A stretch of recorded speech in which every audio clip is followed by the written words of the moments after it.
নমস্কার শ্রোতা বন্ধুরা, আজ রেডিও আওয়ার ২০০তম পর্ব। আসুন না একটু ফিরে দেখি।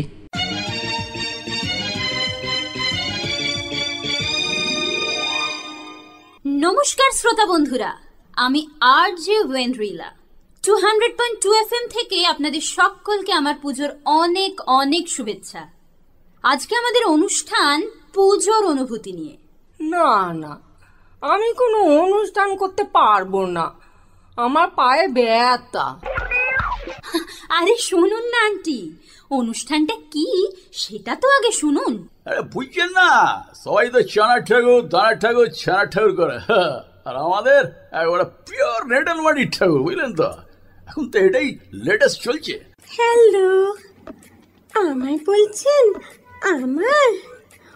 ও, আমি কে বলছি? আমি টুসটুসি। সুন্দর নয়? কেমন টুসটুসি হয়ে আছি, যে কোনো সময় ঝরে পড়তে পারি। ওহো, প্রথমেই তো বললাম সেলিব্রিটি। জানেন ভাই, কোনো বিখ্যাত মানুষ যদি মারা যান, তার মুখে আমি ফার্স্ট আগুন। মাই গুডনেস, কি বলছেন? আসলে এতে বডি, আই মিন ডেড বডির স্ট্যাটাসটা বেড়ে যায়। ও রিয়েলি মিস্টার সেলিব্রিটি? অবহেলা হৃদয়কে কেন আন্দোলিত করে? রন্ধ্রে রন্ধ্রে বা মলিন্দে হৃদয়ের পতন শুষ্ক বায়ুতে উড়িয়ে নেয় কেন দূর দূরান্তের কোন দিকে? আদ্যপ্রান্ত এই অবহেলায় খেলা তো হলো সারা বেলা, তবুও কেন হৃদয়ের প্রান্তে তোমার জিতে যাওয়ার এত নেশা? যে তার নেশায় বিভোর তুমি, তন্দ্রাচ্ছন্ন কোনো গানে। হেরে গেলাম না হয় আমি তোমার দেওয়া অদৃশ্য কোনো বানে। আমার প্রথম ছড়া 1388 সালের শারদীয়ার সন্দেশ পত্রিকায় প্রকাশিত হয়েছিল। সবাই জানে কোনটে বেলু, কোনটা হলো চাকি, শীর্ণরাটা চিনতে কারো আছে কি আর বাকি? কিন্তু এখন প্রশ্ন ভেবে বিগড়ে গেছে মনটা, কেউ কি জানে কোনটা আমার, দিতে বলো কোনটা? যে বছরে আমি শিশু সাহিত্যে রাষ্ট্রপতি পুরস্কার পাই, ওই বছরই কিন্তু সত্যজিৎ রায়ও পেয়েছি। যদি কাজল বলে ডাকি চিনতে পারবে? চেনার মাঝে অদৃশ্য আড়াল রাখতে হবে। সেই এক ভঙ্গিতে কথা। কতদিন পর দেখা বলো তো? দিন নয়, ঠিক 12টা বছর পর। কেমন আছো দুমানাদা? সেটা বলতে পারবো না, তবে এই মুহূর্তে বড্ড ভালো আছি। তোমার রাখা সেই ঠাট্টার নামটা আজও মনে আছে। যাক, তাহলে অদৃশ্য আড়াল নেই মনে হচ্ছে। তুমি এখন বেশ স্মার্ট হয়ে গেছো।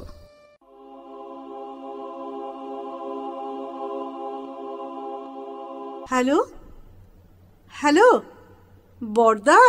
হ্যাঁ বল রনি, ভালো আছিস তো বোন? মা ঠিক আছে তো? শোন, এ মাসে ওই 400টা টাকা বেশি পাঠালাম, মাকে একটা শাড়ি কিনে দিস। আর তোর শাড়ি আমি কিনে রেখেছি রনি, পরে পাঠিয়ে দেবো। একটু সময় পাচ্ছি না, মাকে তোর দায়িত্বে রাখতে পেরে আমি না খুব নিশ্চিন্ত, বুঝলি রনি? বড়দা, বড়দা মা না পুজোর সময় তোমার ওখানে যেতে চাইছে। এখানে এখানে জলটা ভালো নয়, খুব আন্তরিক হচ্ছে। তাছাড়া মায়ের জন্য এক্সট্রা ঘর কোথায়? মা এবার কঠিন স্বরে বলে, পুজোয় আমি অন্য কোথাও যাবই, তুই আমাকে আটকাতে পারবি না। আমিও জেদ করে বলি, বুড়ো বয়সে এত শখ কিসের? তুমি কোথাও যাবে না, থাকবে আমার সাথে এই অন্ধকারে, এই স্যাঁতস্যাঁতে ঘরে। তোমার কোথাও জায়গা নেই।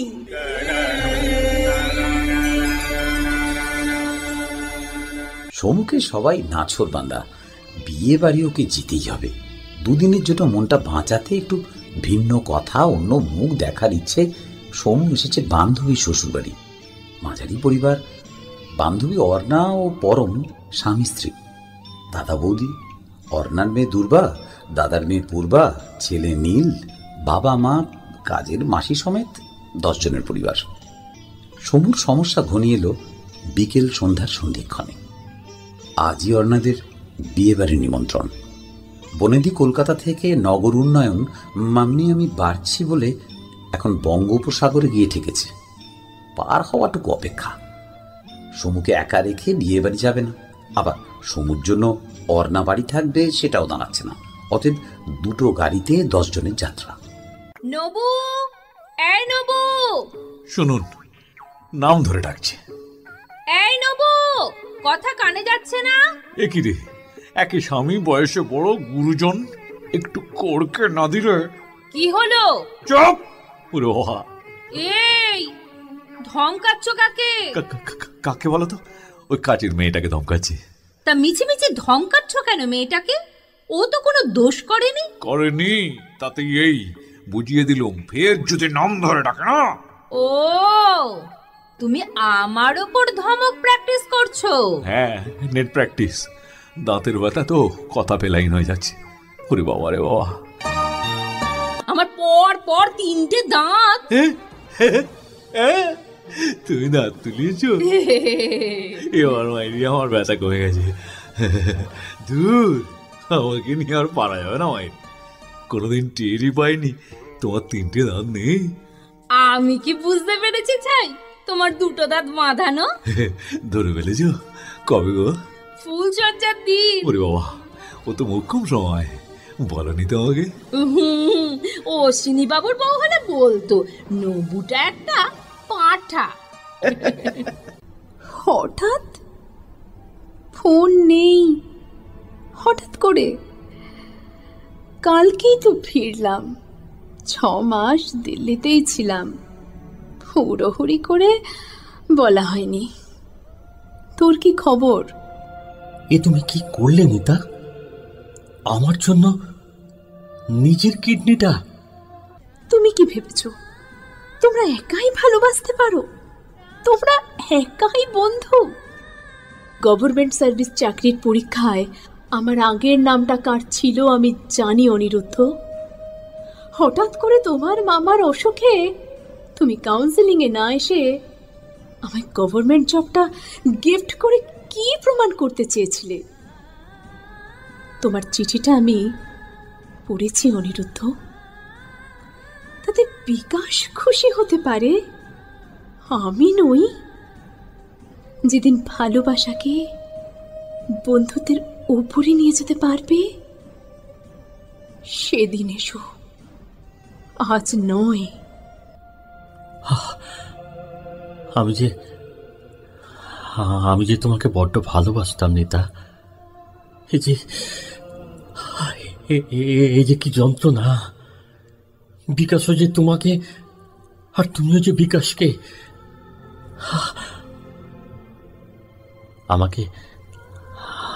আমাকে একটু স্পর্শ করবে নিতা, তাহলে একটু শান্তি পাবো।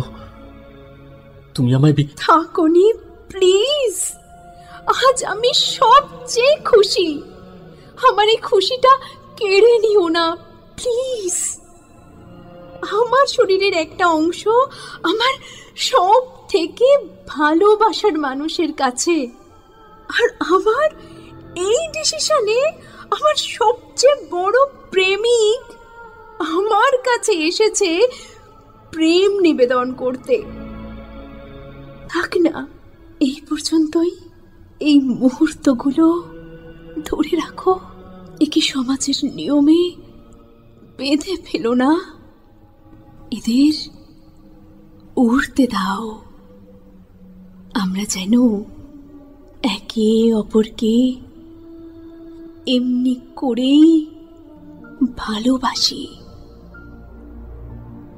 বন্ধুত্বের আগুল খুলে তোমার আমার ভালোবাসা, তোমার হাতে আমার স্পর্শ আনলো মোদের বাঁচার আশা। এতগুলো শতাব্দী গড়িয়ে গেল, মানুষ তবু ছেলে মানুষ রয়ে গেল, কিছুতেই বড় হতে চায় না। এখনো বুঝলো না আকাশ শব্দটার মানে চট্টগ্রাম বা বাঁকুড়া জেলার আকাশ নয়। মানুষ শব্দটাতে কোনো কাঁটাতারের বেড়া নেই। ঈশ্বর নামে কোনো বড়বাবু এই বিশ্ব সংসার চালাচ্ছেন না। ধর্মগুলো সব রূপকথা। যারাই রূপকথায় বিভোর হয়ে থাকে তারা প্রতিবেশীর উঠোনে ধুলোমাখা শিশুটির কান্না শুনতে পায় না। তারা গর্জন বিলাসী। তখন আমি 12 ক্লাসে, সবে বাঁধা গরু ছাড়া পেতে শুরু করেছি। পড়ার চাপের পাশাপাশি বন্ধুদের পাল্লায় পড়ে হঠাৎ বড় হয়ে যাবার একটা অদম্য ইচ্ছা। বাবা কোনোদিন মারতেন না, খুব জোর গলায় বকতেন এমনও মনে পড়ে না। তবে তার শাসনে ছিল বুদ্ধিমত্তার ছাপ। তাকে ভয় করতাম। বাবা সিগারেট খেতেন। সিগারেটের গন্ধটা আমার খুব ভালো লাগতো। বাবার সিগারেটে টান দেওয়া, রিং করে ধোঁয়া ছাড়া, ঠোঁটের কোণে সিগারেট নিয়ে কাগজ পড়া, এই সব মিলে বাবাকে খুব ম্যানলি লাগতো। যে ঠাকুমা ঠিকমতো হাঁটতে চলতে পারে না তাকে সকলে মিলে কাঁধে করে বাইরে নিয়ে চলে গেল। মাকে বারবার ধাক্কা দিয়ে জানতে চেয়েছিলাম, ঠাকুমাকে কোথায় নিয়ে যাচ্ছে, বলো না বলো না বলো না মা। মা বলেছিলেন ঈশ্বরের কাছে। তখন কিছু বুঝিনি, বুঝবার কথাও নয়। শুধু এইটুকু বুঝেছিলাম ঠাকুমা আর কোনোদিনই ফিরবে না। পাশের লোকটি কি কোনো সাহায্য করবে তোমাকে? সম্ভবত করবে না, কিংবা কিছু করবে। যাই হোক, তুমি তার দিকে আজ স্পষ্টভাবে তাকাও। এখন যতই বয়স বাড়ে বন্ধুর সংখ্যা কমে যায়, তখন দু একটি নিয়ে খুশি থাকতে হয় আজীবন। তবু যত রাস্তাঘাটে হাঁটো, বাসে ওঠো, গিসগিস ভিড়ের মধ্যে তোমারও কি ইচ্ছে করে না 5-7 জন এসে তোমাকেই ডেকে নিয়ে যাবে?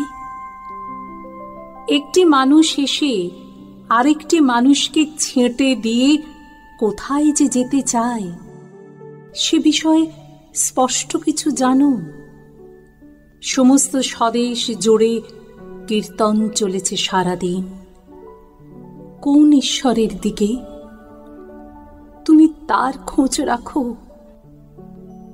মানুষকে বিশ্বাস করা পাপ।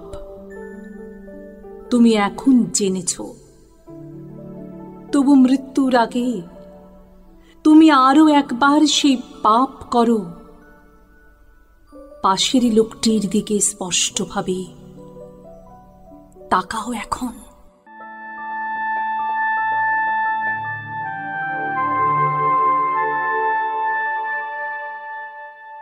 এই যে শোনো, চললে কোথায়? কি নাম তোমার শুনি? আজ্ঞে বাবু, চাচার সঙ্গে তাতে কাপড় বনি। তাই নাকি? তা বেশ বেশ। কোথায় থাকো? কোন ক্লাসে পড়ো? আজ্ঞে পেরায় আমার মাথা, হয়তো একটু বড়। আরে বাবা, বলছিলাম কি, ধান পেকেছে, গম। কাজ করি ওই চা দোকানে, মাইনে খুবই কম। যাওয়া তো। আচ্ছা ছাড়ো, নাম শুনেছ পেলের? তাল গাছে কি ওটা সহজ? বাবা যা তেল তেলে। কি হলো? অমন চিৎকার করছিস কেন? ডাকাত পড়েছে না দাবানল? স্যার, খদ্দেরটাকে ভালো মতো বসিয়ে এসেছি।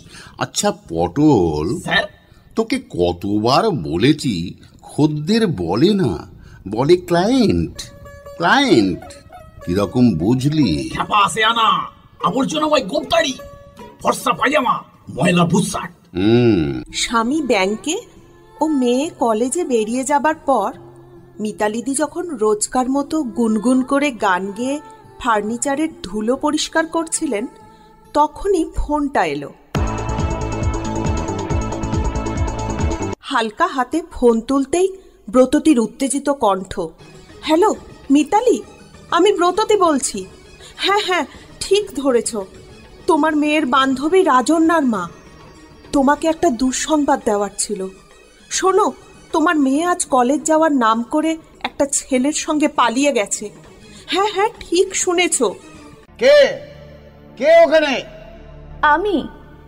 আমি শ্রীমতী। শোনোনি কি রাজার আদেশ? যাও, চলে যাও এখান থেকে, আর কখনো যেন এমুখ হয়েও না। যাও।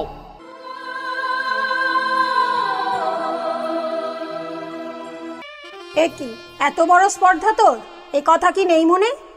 অজাতশত্রু ঘোষণা করেছে স্তূপে যে অর্ঘ্য রচনা করবে, পূজা করবে, তাকে শুলে চড়াবে, নয়তো পাঠাবে নির্বাসনে। চলে যা, চলে যা এক্ষুনি এখান থেকে।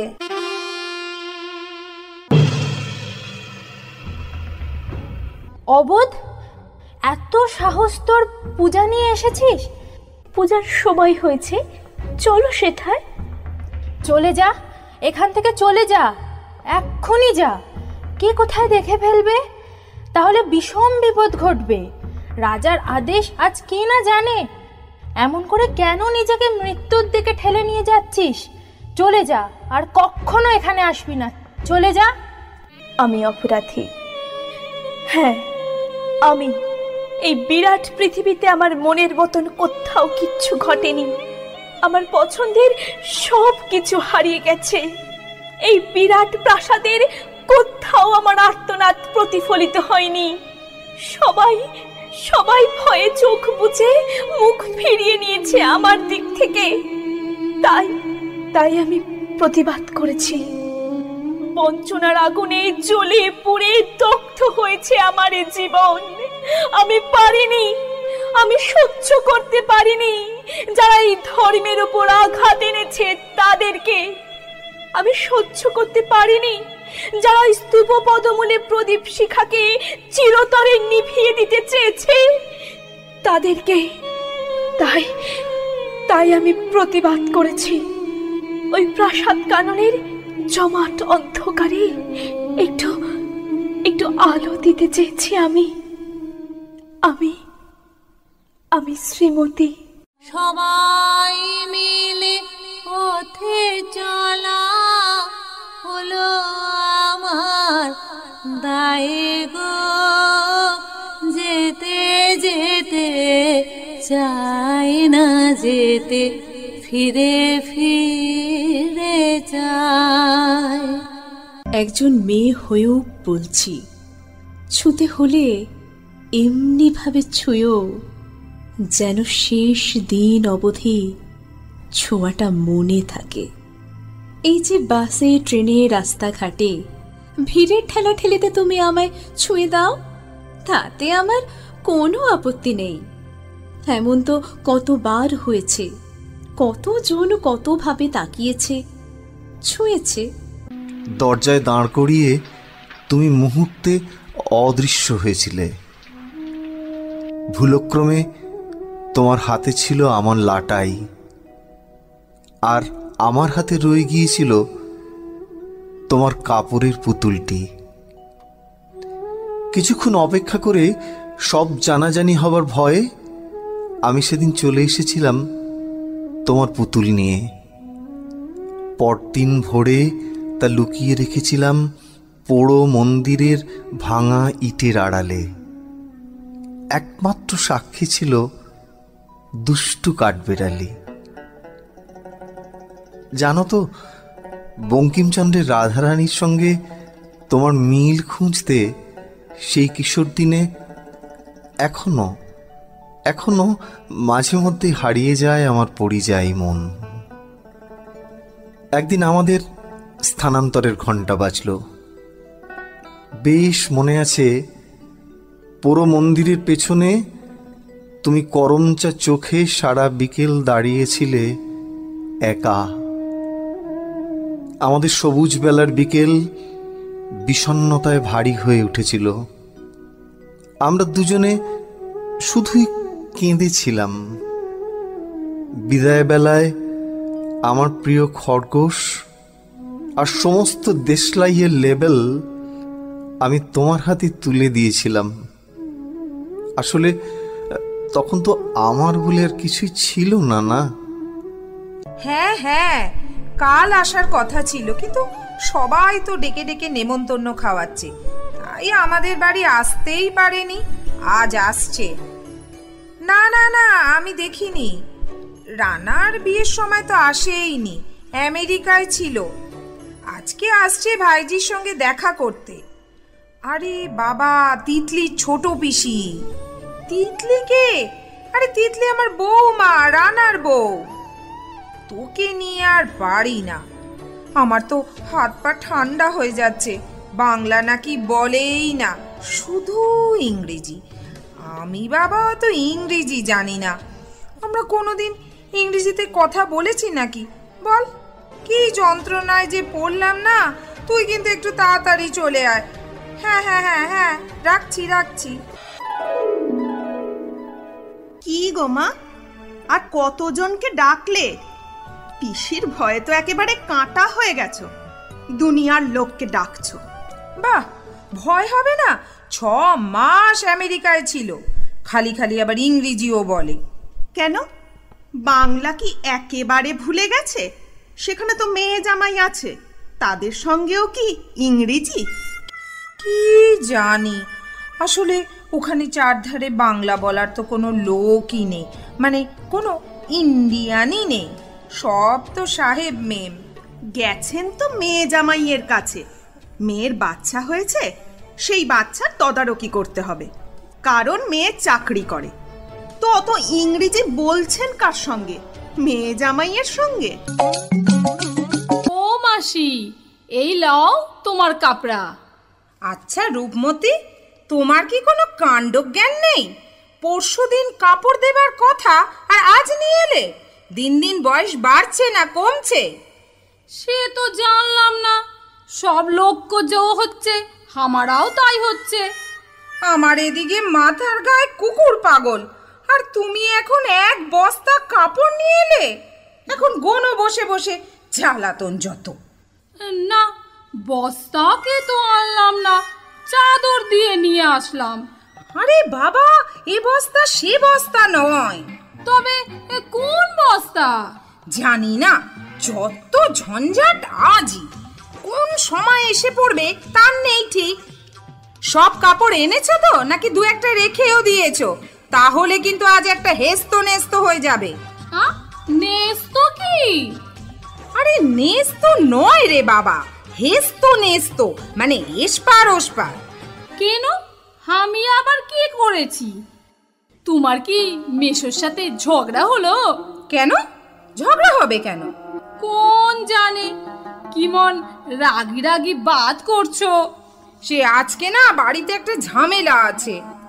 ঝামেলা? কি ঝামেলা? আরে বাবা, আজকে নতুন বউয়ের পিসি আসবে।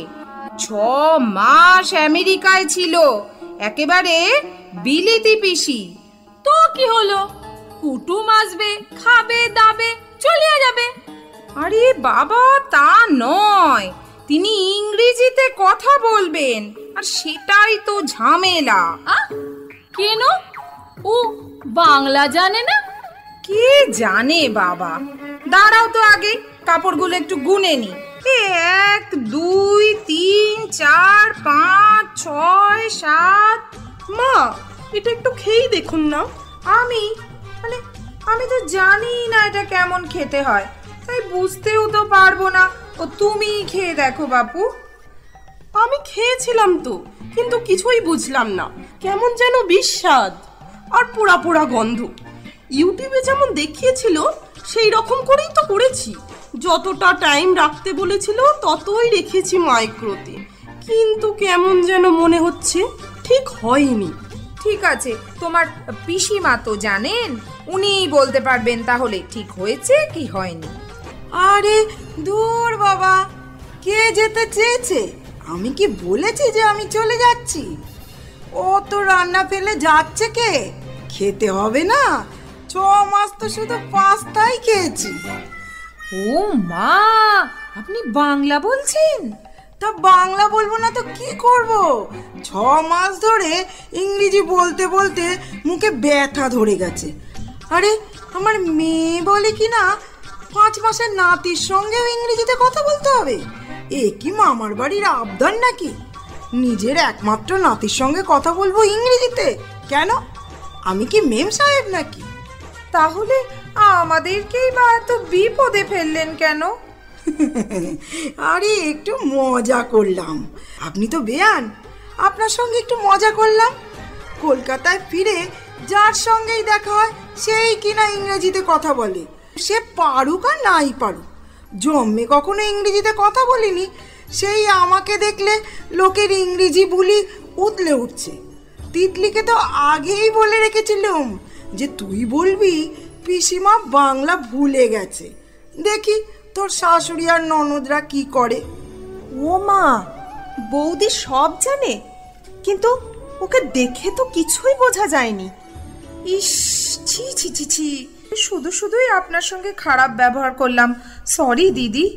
এই দেখো মা, কত সহজে ছোট্ট করে সরি বলে দিলে। আরে সরি তো আমারই বলা উচিত ছিল। মজা করতে গিয়ে আমি আপনাদের সকলকে কষ্ট দিলাম। সরি ভাই, ভেরি সরি। চলুন এবার সবাই মিলে আমরা খাবার টেবিলে বসেই খাই।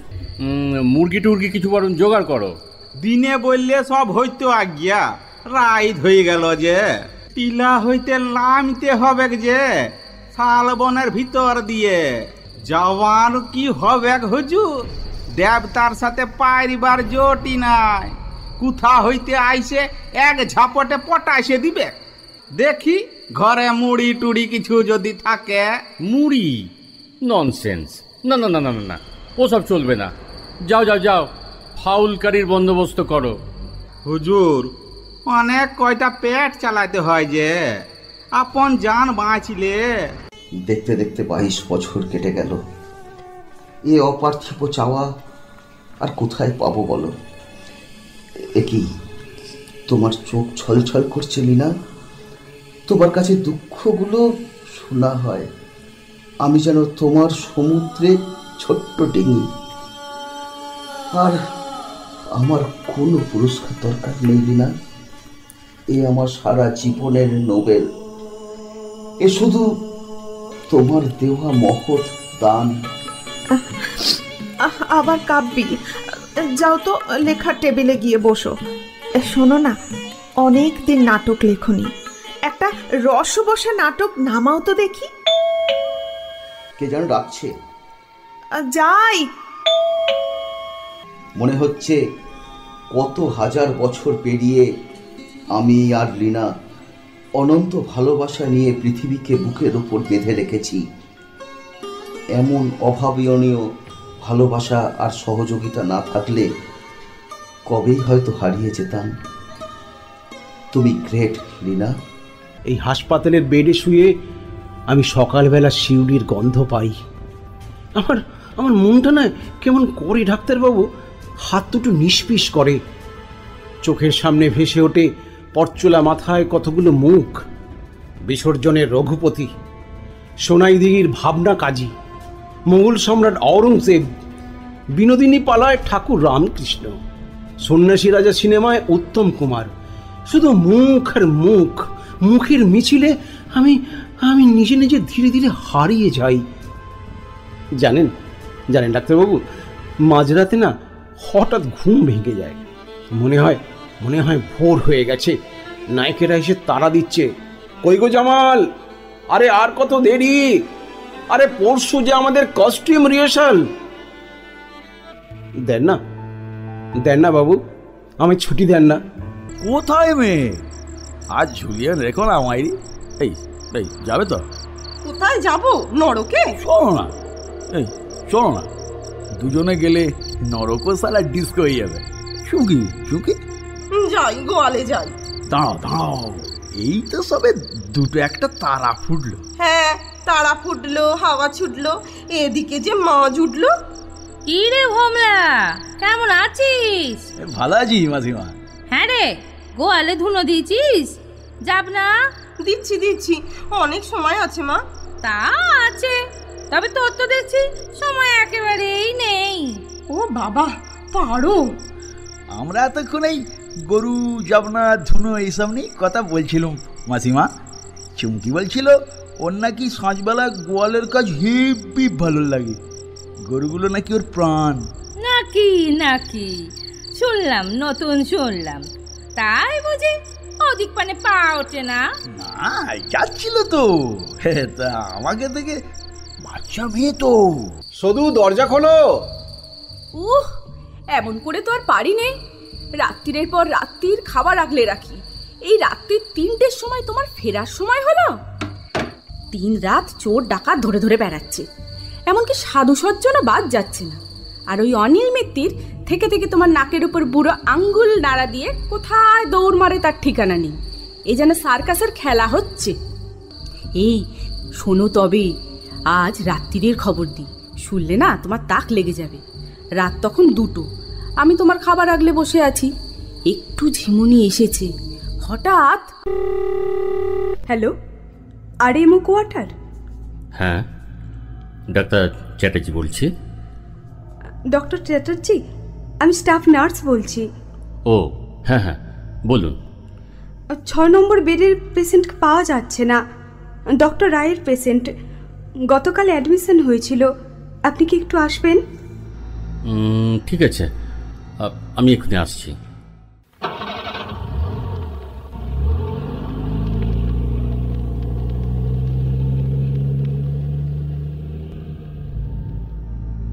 হ্যাঁ বলুন। এই যে আগের বেড টিকিটটা দেখুন, পেশেন্টের নাম জামাল উদ্দিন, বি ওয়ার্ডের 2 নম্বর বেড। আপনি রাউন্ড দিয়ে যাবার পরই ফিরে এসেছে, এসে বলল পুকুরের ধারে বসেছিল। ভাবলাম যে প্রথম দিন বাড়ি ছেড়ে এসেছে, হয়তো মন খারাপ লাগছে। প্রথমে ভেবেছিলাম ভিজিটিং আওয়ার্সে বাড়ির লোকের সঙ্গে হাসপাতালের মধ্যেই ঘুরে বেড়াচ্ছে। রাত 7টা বেজে গেল, এখনো ফিরছে না দেখে আপনাকে ফোন করলাম। যারা আজ অডিশন দিতে এসেছেন তাদের সকলকে রেডিও স্টেশন শিলিগুড়ি থেকে অভিনন্দন জানাচ্ছি। আজকে প্রথমেই যার নাম ডাকবো তিনি হলেন সরমা সর্বাধিকারী। ইয়েস ম্যাম, আমি সরমা সর্বাধিকারী।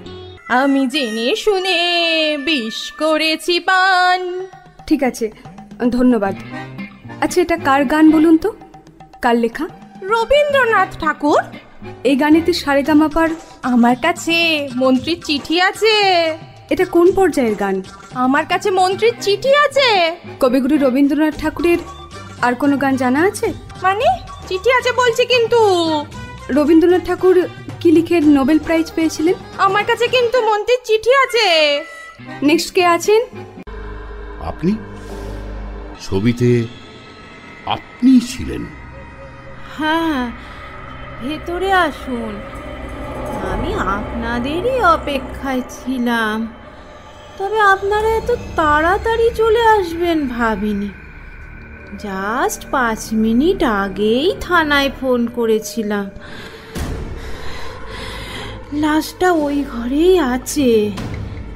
আপনি তো খুন হননি, তাহলে কোন লাশের কথা বলছেন? হ্যাঁ, আমার স্বামীর। হ্যাঁ, আমি আমার স্বামীকে খুন করেছি। ওকে খুন করতে চাইনি, কিন্তু বাধ্য হয়েই। স্কিজোস্ফেনিয়া ছিল ওর, উল্টো পাল্টা দৃশ্য দেখতেন, ভুলভাল আওয়াজ শুনতেন, মাঝে মধ্যে চিৎকার করে বলতেন আমি নাকি ওকে খুন করতে চাই। একদিন আগে পরিস্থিতি চরমে ওঠে, এমনকি ঝগড়াঝাটি আমাদের মধ্যে হয়। কিন্তু সেদিন উনি ও লাঠিটা নিয়ে আমার উপর আক্রমণ করেন। আমাদের মধ্যেও হাতাহাতি হয়, কিন্তু কিছুতেই ওকে থামাতে পারছিলাম না। জানেন, উনি আমার মাথায় লাঠিটা দিয়ে বাড়িও মেরেছিলেন, আর আরও কয়েকটা বাড়ি মারতেন। আর তার আগেই এই ছুরিটা ওর বুকে বসিয়ে দিলাম। আপনি বেডরুমে যান, গেলেই সব দেখতে পাবেন। আরে এ কি? স্যার, এ তো জোড়া লাশ। বুড়ো বুড়ি দুজনেই মরে কাঠ হয়ে আছে। বুড়ির মাথা ফেটে চৌচির, বুড়োর বুকে আমূল একটা ছুরি বসানো।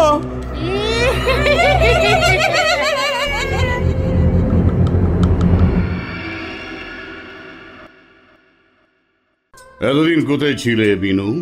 সে কথা জেনে তোমার লাভ কি গুরমুখ বাবু? ক্ষতিটাই বা কি বিনু?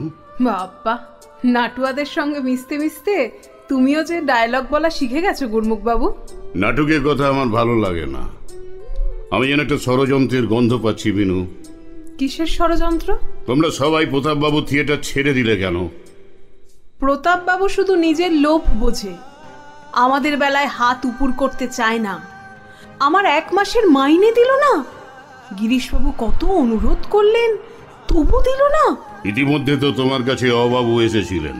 তুমি খবর রাখি বিনু, তুমি পালিয়ে গিয়েছিলে। কার ভয়? সে সওয়াল তো আমারও। গুরমুখ বাবু, তুমি আমাকে এত ভালোবাসো? তুমি যেখানে আছো আমি সেখানে আছি। তুমি শরীর, আমি ছায়া। বলো বিনু, কোথায় গিয়েছিলে? জাহান্নামে গিয়েছিলাম।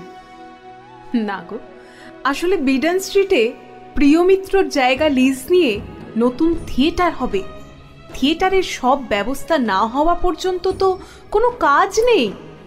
আর অবাবু যদি আবার কোনো গন্ডগোল পাকায়, তাই আমি কদিন রানীগঞ্জে গিয়েছিলাম। দেখো বিনোদ, এই থিয়েটারের ঝামেলার মধ্যে তুমি যেও না। আমার কেন জানি মনে হচ্ছে তোমাকে বোরের চালের মতো ব্যবহার করা হচ্ছে। না না, গিরিশবাবু আমাকে মেয়ের মতো স্নেহ করেন। থিয়েটারে আমরা সবাই ভাই বোনের মতো। আমাদের নিজেদের থিয়েটার হলে সেখানে সবাই ভাই বোনের মতো। চুপ করো বিনু, চুপ করো। থিয়েটারের লোক, দেখো আমি তোমায় একেবারে 50,000 টাকা দিচ্ছি। তুমি তুমি থিয়েটারটা ছেড়ে দাও বিনু। না। 50,000 বিনু? আমায় লোভ দেখিও না গুরমুখ বাবু। 50,000 টাকা? না। প্রকৃতি আজ অনেক সকালেই বৃষ্টি স্নান সেরে সারা আকাশটা গায়ে জড়ানোর পর গভীর সমুদ্র সম নয়নদয়ে মেঘের কাজল এঁকে কাননের সৌরভে চারপাশ উদ্ভাসিত করতে করতে জানালা দিয়ে উঁকি দিয়ে আমার ঘুম ভাঙিয়েছে। কিন্তু সেই সময় তার দিকে আর কতক্ষণ চোখের পাতা না ফেলে তাকিয়ে থাকতে পেরেছি। সামনের বনানীতে তখন কাকাতুয়া, টিয়া আর কোয়েলদের খুব গল্প চলছিল। আর ঝিঝি পোকারা তো একটানা গানের রেওয়াজ করেই যাচ্ছিল।